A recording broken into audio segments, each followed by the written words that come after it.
بسم اللہ الرحمن الرحیم۔ عزیزان من، آج ہم محنت کی برکات کا دوسرا بند، اس کی تشریح پڑھنے جا رہے ہیں۔ بہت ہم میں اور تم میں جوہر ہے مخفی، بہت ہم میں اور تم میں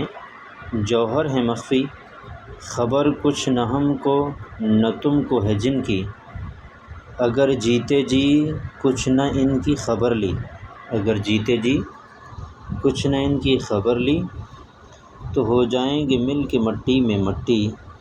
یہ جوہر ہیں ہم میں امانت خدا کی، یہ جوہر ہیں ہم میں امانت خدا کی، مبادا تلف ہو ودیعت خدا کی۔ اس شعر میں شاعر محنت کی برکات کا درس دیتے ہوئے یہ کہتے ہیں کہ اللہ تبارک و تعالیٰ نے ہر انسان کے اندر کچھ صلاحیتیں پوشیدہ رکھی ہیں۔ جوہر کا معنی صلاحیتیں اور مخفی کا معنی پوشیدہ۔ اب ان پوشیدہ صلاحیتوں کو سمجھنا اور ان کو بروئے کار لانا، اسی میں ہمارا فائدہ ہے۔ عام طور پر ہوتا یوں ہے کہ انسان جب بھی کوئی کام شروع کرنے لگتا ہے یا کوئی محنت کرنے لگتا ہے تو وہ سب سے پہلے سوچتا ہے کہ شاید میں نہ کر پاؤں، شاید مجھ سے نہ ہو سکے، تو یہ چیزیں جو ہیں وہ اس کی راستے میں رکاوٹ اور حائل ہو جاتی ہیں، جس کی وجہ سے وہ تگ و دو اور سعی اور جد و جہد اور کوشش اور محنت کرنے میں ناکام ہو جاتا ہے۔ تو شاعر کہتے ہیں کہ آپ نے گھبرانا نہیں، آپ میں اللہ تعالیٰ نے بے شمار صلاحیتیں رکھی ہیں۔ ان صلاحیتوں کو اگر ہم بروئے کار لائیں گے اور ان صلاحیتوں کی قدر کریں گے تو پھر ہی ہم ترقی کی راہ پر گامزن ہو سکیں گے۔